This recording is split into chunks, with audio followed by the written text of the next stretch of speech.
ನಮಸ್ತೆ ಫ್ರೆಂಡ್ಸ್, ಇವತ್ತು ನಾವೊಂದು ಇಡೀ ರಾಗಿಯನ್ನು ಪುಡಿ ಮಾಡೋದು ಹೇಗೆ ಅಂತ ತೋರಿಸ್ಕೊಡ್ತೀನಿ. ಅದರಲ್ಲಿ ನಾವು ರಾಗಿ ಮಾಲ್ಟ್ ಮಾಡುವ ತುಂಬ ಸುಲಭವಾದ ಕೆಲಸ ಇದು. ಬೆಳಿಗ್ಗೆ ಚಹಾ ಕಾಫಿ ಸ್ಕಿಪ್ ಮಾಡಿ ಅದರ ಬದಲಿಗೆ ರಾಗಿ ಮಾಲ್ಟ್ ಕುಡಿದರೆ ತುಂಬ ಹೆಲ್ತಿಗೆ ಒಳ್ಳೆಯದಿರ್ತದೆ. ಹೇಗೆ ಮಾಡೋದು ಅಂತ ನಾನು ತೋರಿಸ್ಕೊಡ್ತೀನಿ, ಬನ್ನಿ ನೋಡುವ. ಫ್ರೆಂಡ್ಸ್, ಇವತ್ತು ನಾನು ಒಂದು ಕಿಲೋ ಇಡೀ ರಾಗಿ ತಗೊಂಡು ಬಂದಿದ್ದೇನೆ. ಇದನ್ನು ಒಂದು ಪಾತ್ರೆಗೆ ಹಾಕಿ ನೀರು ಹಾಕಿ ಚೆನ್ನಾಗಿ ತೊಳೆಯುವ. ಒಂದು 2-3 ಸಲ ತೊಳೆದು ತಗೊಳ್ಳುವ. ಜಾಲಿಗೆ ಹಾಕಿ ಬಿಸಿಲಿಗೆ ಒಣಗಲಿಕ್ಕಿಡುವ.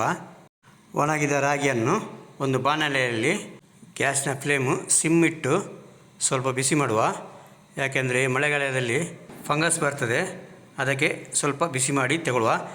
ಒಂದು 2 ಇಂಚು ಚಕ್ಕೆ, ಒಂದು 5-6 ಏಲಕ್ಕಿ, ಲವಂಗ ಒಂದು 10, ಕಾಳುಮೆಣಸು ಸ್ವಲ್ಪ ಹಾಕಿ ಚೆನ್ನಾಗಿ ಬಿಸಿ ಮಾಡುವ.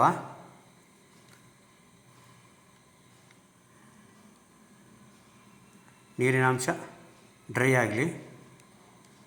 ಒಂದು ಮಿಕ್ಸಿ ಜಾರಿಗೆ ಹಾಕಿ ಸ್ವಲ್ಪ ಹಾಕಿ ಗ್ರೈಂಡ್ ಮಾಡುವ. ಸಣ್ಣಗೆ ಪೌಡ್ರ್ ಮಾಡುವ. ನೋಡಿ, ಪೌಡ್ರ್ ಆಗಿದೆ.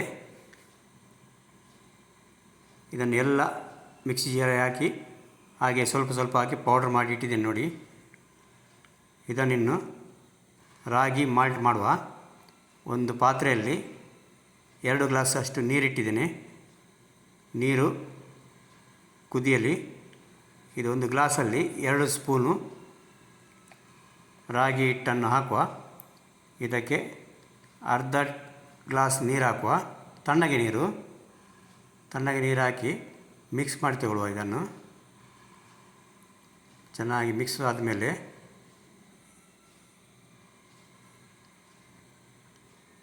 ಇಲ್ಲಿ ನೀರು ಕುದಿತಾ ಬಂತು.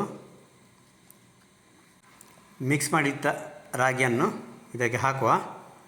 ಚೆನ್ನಾಗಿ ಕುದಿಯಲಿದು. ನೋಡಿ, ಕುದಿತಾ ಬಂತು. ಇದಾದ ಮೇಲೆ ಬೆಲ್ಲ ಹಾಕುವ. ನಾನು ಬೆಲ್ಲ ಪೌಡ್ರ್ ಹಾಕ್ತಾಯಿದ್ದೇನೆ. ನಮಗೆ ಎಷ್ಟು ಸ್ವೀಟ್ ಬೇಕಷ್ಟು ಹಾಕ್ಬೋದು. ನಾನು 1.5 ಟೀ ಸ್ಪೂನ್ ಹಾಕ್ತಾಯಿದ್ದೇನೆ. ಗ್ಯಾಸ್ ಆಫ್ ಮಾಡುವ. ಇದು ಚೆನ್ನಾಗಿ ಕುದಿದಿದೆ. ಇದಕ್ಕೆ ಇನ್ನು 1 ಗ್ಲಾಸ್ ಹಾಲು ಹಾಕ್ತಾಯಿದ್ದೇನೆ. ಹಾಲು ಬೇಕಾದರೆ ಜಾಸ್ತಿ ಹಾಕ್ಕೊಳ್ಬೋದು. ರಾಗಿ ಮಾಲ್ಟು ರೆಡಿಯಾಗಿದೆ. ಒಂದು ಪಾತ್ರೆಗೆ ಸೋಸಿ ತಗೊಳ್ಳುವ.